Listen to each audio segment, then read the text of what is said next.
Now, on to one important issue here this morning. As heavy rain poured over Johannesburg on Monday, several parts of the city was experiencing floods that affected the traffic very, very severely.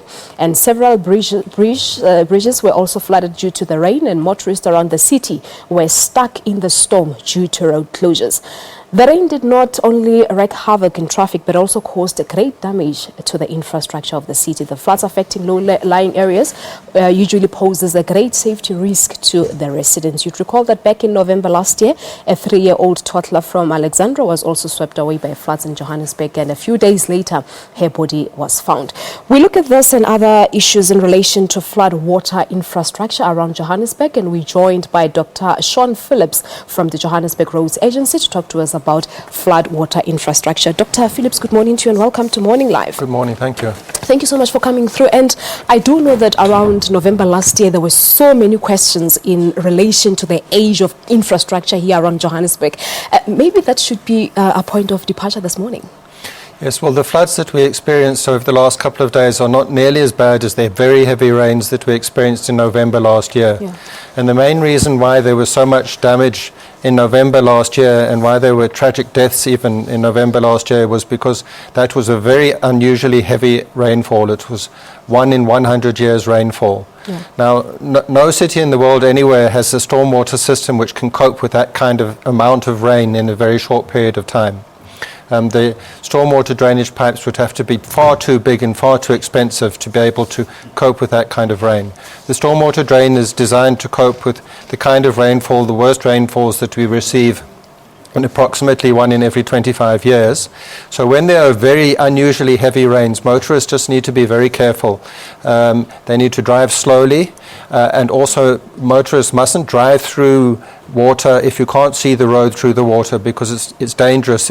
The water doesn't need to be very deep to make your car float, and it can float off the road. All right. So last year it wasn't really a point of aging infrastructure. It was just that the rain was just too much. Yes, that was the problem last year. In the last couple of days, the rain hasn't been as heavy as in November last year, and the damage hasn't been as bad, and the flooding wasn't as bad. But in some parts of Johannesburg, there were particularly heavy rains. They did cause a couple of infrastructure problems on our roads. Some of our low-level bridge crossings were flooded, which they are designed to do during heavy rains, and motorists must then take alternative routes. And the heavy rains and the amount of water in the stormwater system did cause a couple of our stormwater pipes to burst in a couple of roads, which caused sinkholes to occur, particularly, for example, in Houghton Drive. And we've had to close the road for safety reasons while we carry out repairs. All right, but what could the solution be to those problems that you've just mentioned? Well, there's a number of problems that we're dealing with and matters that we're paying attention to. Largely, the stormwater infrastructure in Johannesburg is working. It is aging, but it's still functional. It needs to be regularly cleaned in order for the pipes to be clear so that the water can flow through them.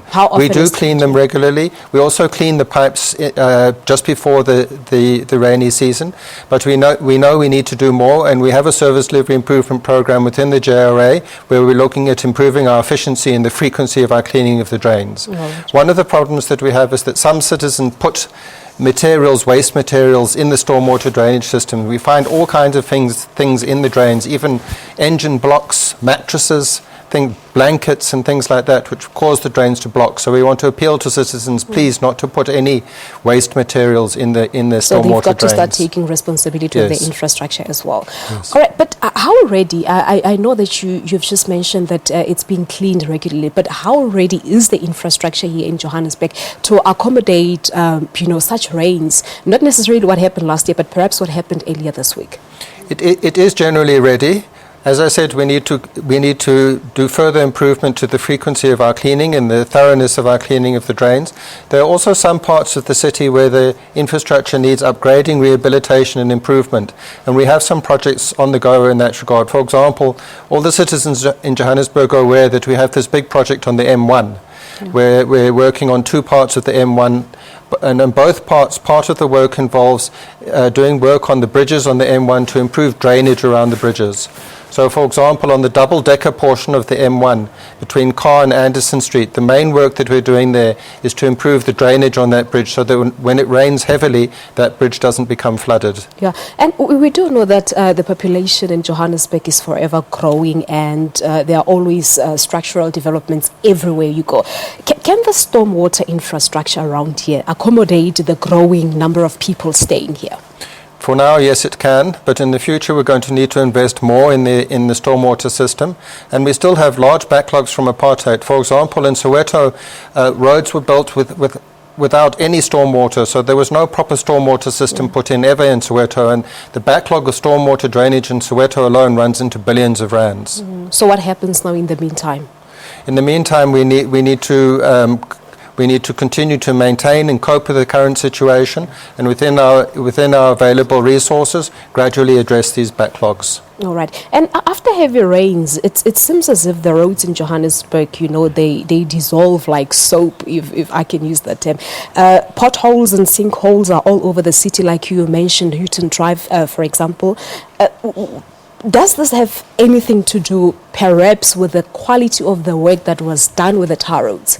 No, tar roads are only designed to last for about 20 or 25 years, and many of our roads are old, but for roads, as with many other types of infrastructure, for roads to last, they need to be regularly maintained. Yeah. And unfortunately, roads generally in South Africa have had a neglect of maintenance for decades now. So the tar roads in Johannesburg should be resurfaced frequently, about every 5 years. And we've got a backlog of resurfacing. Over the last 4 years, we've been doing more resurfacing, and our resurfacing is going to continue. So the resurfacing is important because if the surface of the road is in a good condition, if it's been resurfaced, then the water can't get through to the lower structural levels of the road.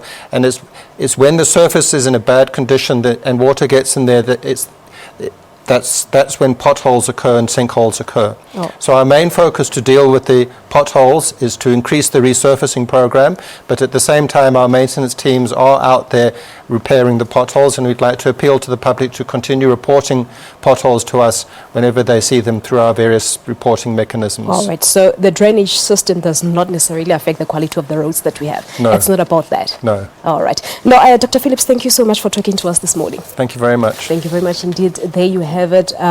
That's Dr. Sean Phillips from Johannesburg Roads Agency talking to us about the flood water infrastructure around Johannesburg.